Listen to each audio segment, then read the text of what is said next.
Hello, everyone. Rachel Weaver here. I am on faculty as well as staff at Lighthouse Writers Workshop.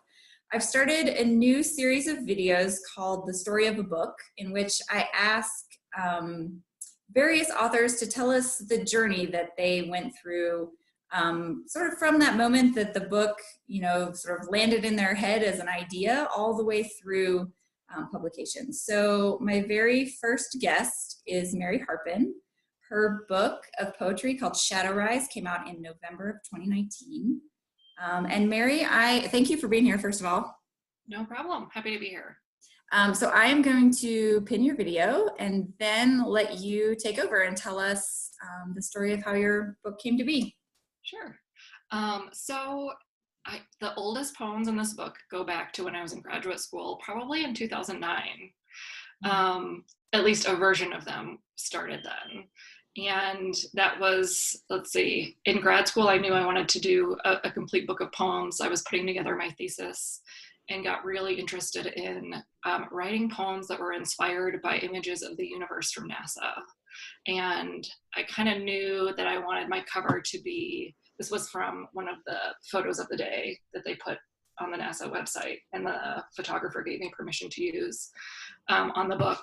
And that's sort of how it started. And it veered away from that to be poems that include kind of all manner of topics and subjects and that kind of thing, and became its sort of own thing, evolving over the years. But that's sort of how it started. And in the meantime, I have worked on it, and we moved to a new state. I had 2 children, so there were sort of lulls in the process as that went along, as life kind of took over for a while. And then honestly, I knew the whole time I wanted it to be a book, but I really had the time and brain space to pull it together around the time my youngest went to kindergarten. So it takes a while if life weaves itself in and out. I was working both part-time and full-time at various points throughout the process as well. And around the time my youngest went to kindergarten, I had a little bit more time and space to really focus on turning it from a collection of poems into a book. So I made a goal for myself. I told a few friends to check in with me of I need to be submitting it by this date. One friend texted me every 3 days. I actually told them they had to make me do 100 burpees if I didn't hand it in by the end of the year. And it worked. So I got it done and started submitting it around last January. And what was the submission process like for you? I went back and forth a lot on if I wanted to go the route of submitting to contests and paying contest fees and waiting the months and months, or if I wanted to do a small press open call for submissions. And I decided to go with the open call, in part because I felt like the book was just ready to be out in the world. I had a colleague of mine who had read my work and said, please submit it to us. She's on the board of Dos Madres Press. Please submit it to us when it's ready. So I kind of got lucky in that way. And so when I decided to do open calls, I submitted it to 2 places, and I got accepted to the second place that I submitted it to, which isn't common and was kind of great, I admit. But, it was sort of from having built relationships over the years that I had a connection with someone who was familiar with my work and was hoping to take a look at it when it was done. So it was actually pretty easy for me. Mm-hmm. And then what was surprising for you about publication? Was there any part of it that you didn't anticipate, or? Yeah. I mean, I knew that, in today's world, the author does a lot of the work.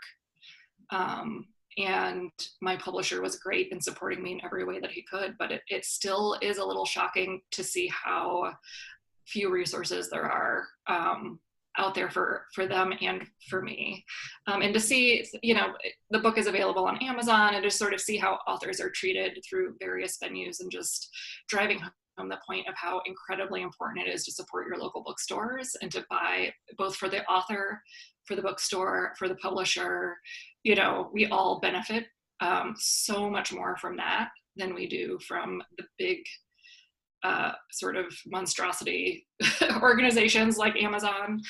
So I think that was probably one of the biggest surprises that I took home, and just solidified my commitment to support organizations that way. Mm-hmm. Knowing what goes on behind the scenes now, to support everybody. So. Right. And do you have any advice for anyone who's sort of lost in that, sort of that gray fog that I think a lot of us get into before we publish anything yet? We've spent a lot of time working on this book, but there's so many doubts I think that come up, like, is this worth it? Is this worth all my time? Is anyone ever going to publish this? Is anyone ever going to read this?